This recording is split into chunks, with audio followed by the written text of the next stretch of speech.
Ama namin Diyos na makapangyarihan sa lahat, maraming pong salamat sa pagkakataong ito. At muli, pinagkalooban mo po ang iyong lingkod na makapahayag ng iyong mga dakilang katwiran. Nawa po Diyos ay may parating po namin ang buong linaw, ang iyong mga katwiran, ang iyong mga salita, at sa lahat ng mga nais makarinig at makakapakinig ng salita mo, nawa po Diyos ay maunawaan nila at makatulong sa kanilang pananalig at pananampalataya. At magkaroon sila ng kaunawaan at kaliwanagan ng ayon po sa iyong banal na kalooban. Maraming salamat po o Diyos at patubayan po kami. Isugo mo nga sa amin ang iyong banal na Espiritu upang makapagpatuloy po kami ng kaalaman ng iyong mga salita. Maraming salamat po Diyos. Ang lahat po di aming miling sa pangalan ni Jesus. Amen. Ang sambahayan ng Diyos kay Kristo Jesus. Sa panahon ng ating mga pangangailangan, sa panahon ng mga kagipitan, sa panahon ng mga pagsubok, sino ang dapat nating lapitan? Kanino tayo lalapit? Marami ang mga tao na merong kanya-kanyang kapamaraanan kung sino ang nilalapitan. Maaaring nagkakaroon ng lalapitan sa iba't ibang mga tao na may kapangyarihan sa ating gobyerno o mga mayayaman na maaaring makatulong sa kanila. Ngunit sa panahon ng ating mga kabagabagan, pangangailangan sa buhay na ito, sino ang tama na dapat nating lapitan? At papaano tayo lalapit sa ating Panginoon? Ano ang dapat nating gawin upang masumpungan natin ang biyaya ng ating Panginoon? Basahin po natin ang salita ng ating Panginoon Diyos sa Mateo 6:33. Ito ang pahayag. Ngunit higit sa lahat ay pagsikapan ninyo na kayo'y pagharian ng Diyos at mamuhay ng ayon sa kanyang kalooban at ibibigay niya sa inyo ang lahat ng inyong pangangailangan. Maliwanag po ang mga salitang ito na ating Panginoon na ipinagpauna sa bawat isa atin na kung tayo ay mga nailangan ng tulong, ay sa ating Panginoon Diyos tayo lalapit. Ngunit, merong dapat muna tayong gawin. Ano po yun? Pagharian tayo ng ating Panginoon Diyos, ng ating mga puso ay maghari ang ating Panginoon Diyos at mamuhay tayo ng ayon sa kanyang kalooban.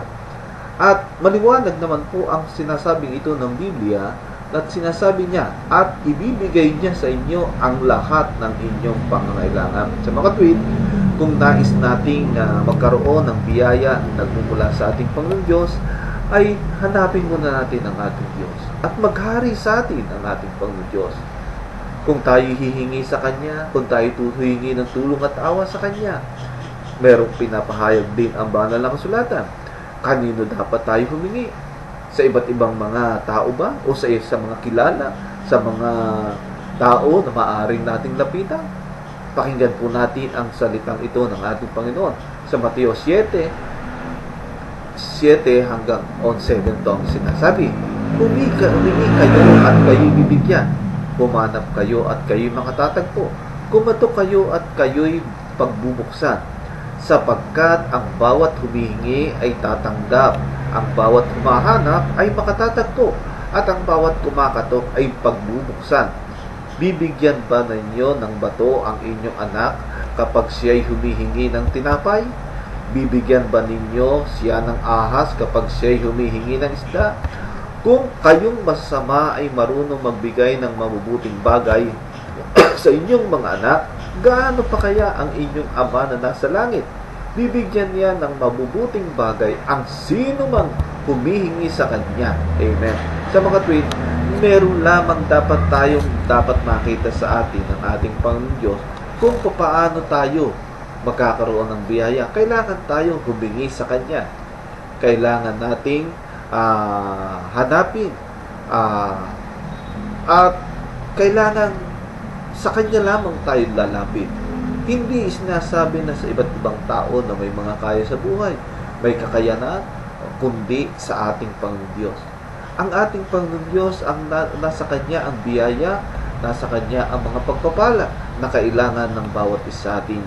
Ang sabi nga niya, ang bawat humahanap ay makatatagpo, at ang bawat kumakatok ay pagbubuksan.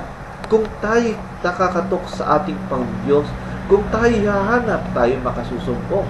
At tulad ng sinabi at binasa natin sa unang mga talata, kailangan lang muna natin pagharian tayo ng ating Panginoon upang ang lahat ng ating mga kailangan ay ipagkaloob niya.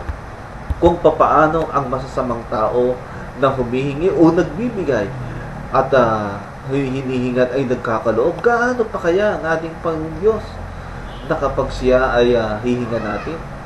Meron bang isang magulang na kapag humingi ang kanyang anak ng tinapay, bibigyan ng bato? O bibigyan man ng ahas kung humingi ng pagkain? Hindi po. Ganun ang ating Panginoon Diyos. Kapag tayo lumapit sa ating Panginoon Diyos at nakita tayo na may matuwid at maayos na pamumuhay, nakatitiyak tayo na tayo tutulungan ng ating Panginoon Diyos. Hindi tayo pababayaan niya, kundi ang magkakaroon tayo ng mga biyaya na magmumula sa Kanya sapagkat tayo lumalapit sa ating Panginoon Diyos. Ngayon, ang tanong natin, ngayon kapag dumarating sa atin ang mga kahirapan, ang mga pagsubok, alam natin na ang ating Panginoon Diyos ang ating lalapitan. Huwag tayong lalapit sa iba't ibang mga tao na walang kakayanan na humingi na bigyan tayo ng tulong, lalong-lalo na kung ang ating kailangan ay kailangan hingin natin sa ating Panginoon Diyos. Hindi maaari nating hingin sa mga tao na mga ginawang mga apostol. Hindi natin pwedeng hingin kay Birhen Maria. Lalo hindi natin pwedeng hingin sa mga ginawang santo. Ang ating Panginoon Diyos lang ang makapagbibigay. Pakinggan natin ang sinasabi pa sa isang talata ng Biblia sa Mateo 11:28. Ganito ang pahayag ng Biblia: lumapit kayo sa akin, kayong lahat na nahihirapan at namabigit ang lubha, sa inyong pasanin, at kayo bibigyan ko ng kapahingahan. Ito ang utos ng ating Panginoon Diyos. Lumapit tayo sa ating Panginoon at bibigyan ko kayo ng kapahingahan. Ang sabi niya, hindi ba mahirap ba lumapit sa ating Panginoon? Hindi po. Ang nais lang ng ating Panginoon Diyos ay makita tayo na sumunod sa kanyang kalooban. Yan ay isang bagay na paglapit natin sa ating Panginoon. Anong sinasabi ko ng Biblia? Pasinin niyo ang inyong pamatok at sundin niyo ang aking mga tinuturo, sapagkat ako'y maamo at mapagpakumbabang loob. Sundin natin ang kalooban ng ating Panginoon. Sundin natin ang kanyang mga katwiran. Sundin natin ang kanyang mga utos. Sundin natin ang mga katotohanan na itinuutos sa atin. Hindi mabigat ang kanyang iniutos. Nais lang ng Diyos na tayo sumunod sa Kanya. Ano pang sinasabi ng Biblia? Matatagpuan ninyo sa akin ang kapahingahan, sapagkat madaling dalhin ang aking pamatok at magaan ang pasanin ibinibigay sa inyo. Ang binibigay sa ating tungkulin ng ating Panginoon ay magaan. Tayo lang ang hindi sumunod.